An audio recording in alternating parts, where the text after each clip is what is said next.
Assalamualaikum warahmatullahi wabarakatuh.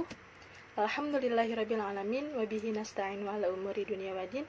Wassalatu wassalamu ala asrafil anbiya'i wal mursalin wa ala alihi wa sahbihi ajma'in amma ba'du. Allahumma sholli ala sayyidina Muhammad wa sallimu alaihi wa ala alihi. Selamat pagi anak-anak. Apa kabarnya hari ini? Alhamdulillah, semoga sehat selalu ya. Baik, sebelum kita mulai, alangkah lebih baiknya kita berdoa terlebih dahulu ya. Silahkan untuk ketua kelasnya dipimpin untuk berdoa. Ya, silakan Zahira.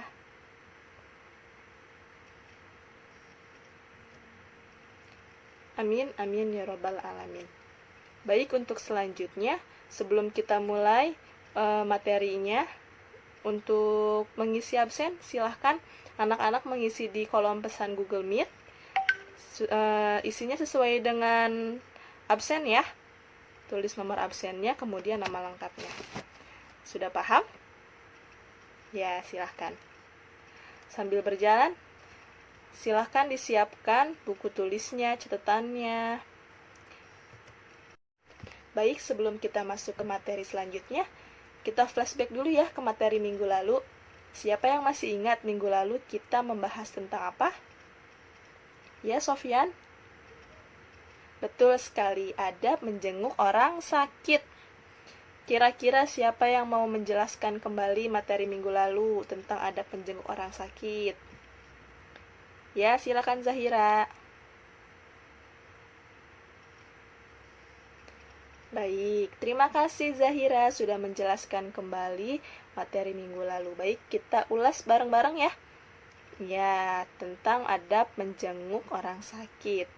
Nah, dari kata sakit di sini yaitu adalah sebuah cobaan atau ujian dari Allah Subhanahu wa taala sehingga kita harus ikhlas terima dengan ikhlas dan sabar.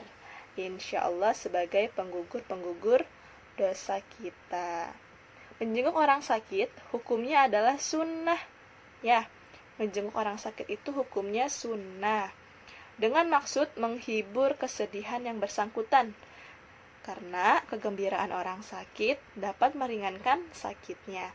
Jadi kalau misalkan ada temannya yang sakit atau saudara yang sakit, kita sebagai umat muslim harus menjenguknya, karena menjenguk itu hukumnya sunnah ya.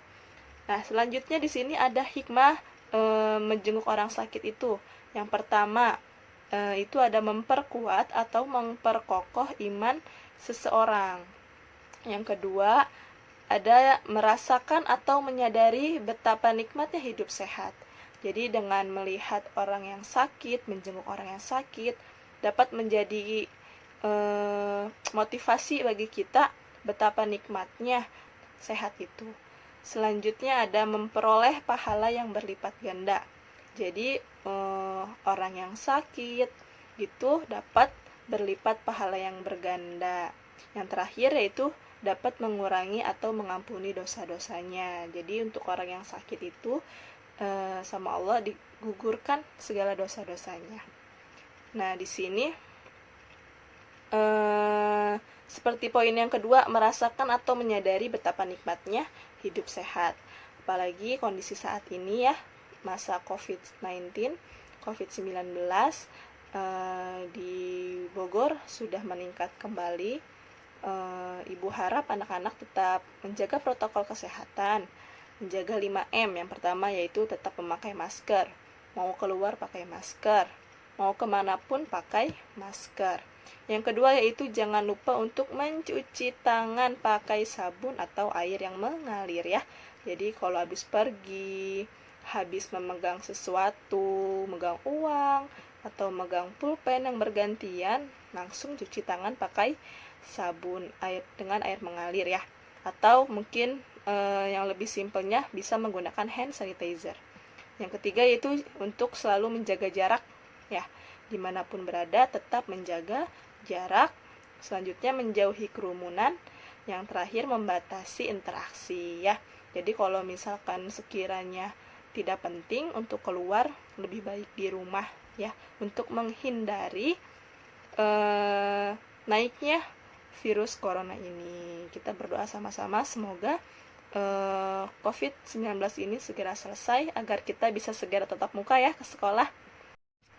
Baik anak-anak, tadi sudah sekilas menjelaskan materi minggu lalu yaitu tentang adab menjenguk orang sakit. Nah, selanjutnya kita di sini akan menjelaskan tentang kisah teladan ulul azmi. Ya, boleh sambil dicatat ya. Oke. Nah, di sini ada. Baik, sudah kelihatan layarnya? Ya, boleh sambil diperhatikan atau sambil dicatat ya. Baik, di sini ada 3 poin yang akan kita bahas. Yang pertama ada pengertian ulul azmi, yang kedua ada sifat-sifat ulul azmi, yang ketiga ada rasul-rasul ulul azmi. Kita ke poin yang pertama ya, pengertian ulul azmi. Nah, ulul azmi adalah gelar yang diberikan kepada para rasul yang memiliki kedudukan tinggi atau istimewa karena ketabahan dan kesabaran yang luar biasa dalam menyebarkan agama. Jadi gelar ulul azmi itu hanya pada rasul-rasul tertentu yang memiliki keistimewaan, ketabahan dan kesabarannya yang luar biasa dalam menyebarkan agama. Selanjutnya, di sini ada sifat-sifat ulul azmi. Nah, sifat-sifat ulul azmi ini ada beberapa poin ya. Lihat sini ada yang pertama. Sifat-sifat dari ulul azmi yang pertama memiliki kesabaran yang tinggi ketika berdakwah. Yang kedua, senantiasa mohon kepada Allah agar tidak menurunkan azab kepada kaumnya. Yang ketiga, senantiasa berdoa kepada Allah agar memberi hidayah kepada kaum-kaum mereka. Yang terakhir di sini yaitu memiliki keazaman atau semangat yang kuat dan kokoh yang tinggi semasa berdakwahnya.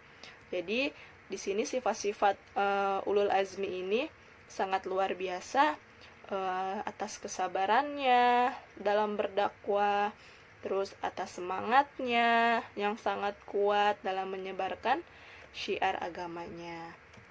Selanjutnya, nah di sini ada rasul-rasul ulul azmi.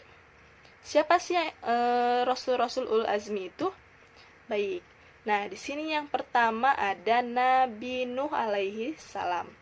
Nabi Nuh alaihi salam termasuk Rasulullah ulul azmi, di antaranya karena kesabarannya dalam berdakwah mendapat hinaan dari kaumnya. Nabi Nuh tidak mengenal menyerah, terus-menerus mendakwahi keluarganya, kerabatnya, dan masyarakat umum untuk kembali kepada jalan yang lurus. Nah, pada masa Nabi Nuh ini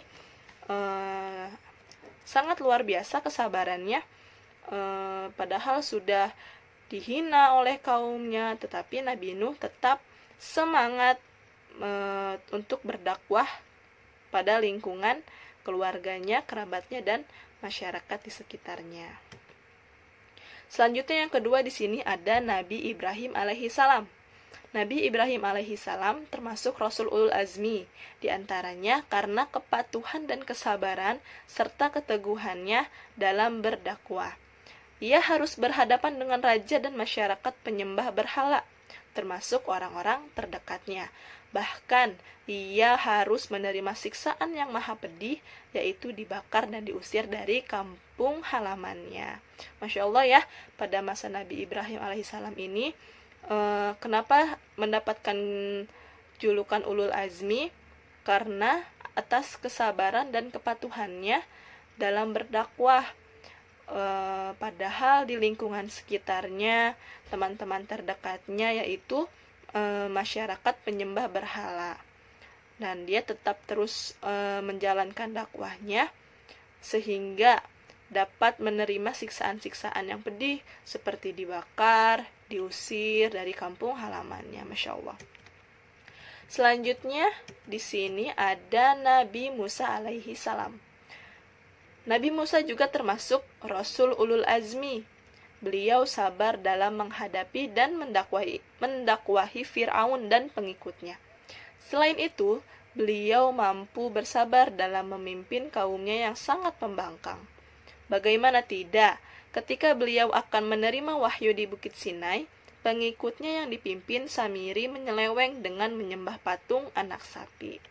Nabi Musa alaihissalam ini termasuk juga Rasul Ulul Azmi, karena sabar dalam mendakwahi Fir'aun. Juga Nabi Musa ini bersabar dalam memimpin kaumnya yang sangat pembangkang. Jadi kaum Nabi Musa ini sangat pembangkang, terus sangat menyeleweng dengan menyembah patung anak sapi. Tapi Nabi Musa tetap semangat untuk mendakwahinya. Selanjutnya ada Nabi Isa alaihi salam. Banyak hal yang menunjukkan bahwa Isa memiliki kesabaran dan keteguhan dalam menyampaikan ajaran Allah. Terutama ketika Nabi Isa sabar menerima cobaan sebagai seorang yang miskin, pengkhianatan seorang muridnya, menghadapi fitnah, penolakan, hendak diusir dan dibunuh oleh kaum Bani Israel. Kehidupan Isa menggambarkan ketaatan dalam beribadah. Jadi Nabi Isa ini termasuk Rasul Ulul Azmi juga karena Nabi yang memiliki kesabaran dan keteguhan yang tinggi dari menerima cobaan miskin, terus mendapatkan pengkhianatan dari seorang muridnya, terus menghadapi fitnah, terus hampir diusir dan dibunuh oleh kaum Bani Israel. Tetapi Nabi Isa tetap semangat, tetap berjuang berdakwah dengan taat dalam beribadahnya. Nah, di sini selanjutnya yaitu Nabi Muhammad SAW, Nabi terakhir yang memiliki gelar Ulul Azmiyah. Nah, di sini Nabi Muhammad SAW sejak dari kecil sampai dewasa mengalami masa-masa sulit. Pada masa 6 tahun beliau sudah menjadi yatim piatu. Setelah dewasa, beliau harus membantu meringankan beban paman yang merawat beliau. Namun, yang paling berat tantangannya yang dihadapi adalah setelah diangkatnya beliau menjadi Rasul. Penentangan bukan saja dari orang lain, tetapi juga dari Abu Lahab, pamannya. Beliau juga harus ikut menderita tatkala Bani Hashim diasingkan di sebuah lembah gara-gara dakwah beliau. Jadi Masya Allah, Nabi Muhammad ini sudah diujinya dari pada usia 6 tahun. Beliau harus menjadi yatim piatu, terus sudah dewasanya harus membantu pamannya, meringankan beban pamannya yang merawat beliau. Terus yang lebih beratnya lagi pada saat Nabi Muhammad SAW diangkatnya beliau menjadi Rasul, ya. Baik, anak-anak, ada 5 Rasul yang mendapat gelar Ulul Azmi, ya. Yang pertama tadi siapa? Nabi Nuh, terus Nabi Ibrahim, lalu Nabi Musa, Nabi Isa, yang terakhir Nabi Muhammad. Baik, ada yang ingin ditanyakan anak-anak? Cukup ya? Baik, nah selanjutnya Bu Alfi akan memberikan tugas untuk kalian. Tugasnya yaitu silahkan membuat peta konsep.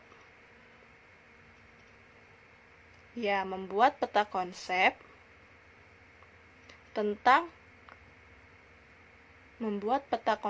tentang Rasul Ulul Azmi. Ya, tadi sudah dijelaskan pengertiannya, sifat-sifatnya, terus Rasul-Rasul yang termasuk ke dalam Ulul Azmi. Jadi nanti anak-anak membuat peta konsep mengenai tentang Rasul Ulul Azmi. Ya, betul, dibikin bagan ya. Oke, dirangkum, disederhanakan kalimatnya agar mudah dimengerti oleh kalian ya. Oke, tugasnya ditunggu sampai besok jam 10 ya. Jam 10 pagi. Ya, dikirim ke WA Bu Alfi aja. Oke, ada yang ingin ditanyakan lagi? Cukup? Baik. Terima kasih untuk anak-anak. Sudah isi absen semua ya? Oke, itu sebagai absen hari ini ya. Oke, terima kasih untuk anak-anak semuanya yang sudah hadir dalam Google Meet hari ini. Insya Allah kita berjumpa lagi minggu depan dengan pembahasan yang selanjutnya. Ya, jangan lupa tugasnya dikerjakan. Semangat ya, seperti semangatnya para Rasul Ulul Azmi. Selalu semangat, terus selalu berjuang. Ya, kalian juga harus semangat, harus berjuang dalam menuntut ilmu. Walaupun dalam masa pandemi seperti ini, kita terbatas oleh kondisi, terbatas oleh jarak. Ya, biasanya kita bertemu di kelas, tatap muka. Untuk tahun ini kita belajarnya virtual, betul. Walaupun virtual tetap semangat ya. Iya, harus tetap semangat insya Allah. Kita berdoa semoga pandemi ini segera selesai. Iya, supaya kita bisa tatap muka kembali ya, insya Allah. Baik anak-anakku sekalian, terima kasih atas waktunya. Jangan lupa tugasnya dikerjakan ya. Oke, sehat-sehat anak-anak semuanya. Ya, jaga protokol kesehatan ya. Baik, terima kasih. Wassalamualaikum warahmatullahi wabarakatuh.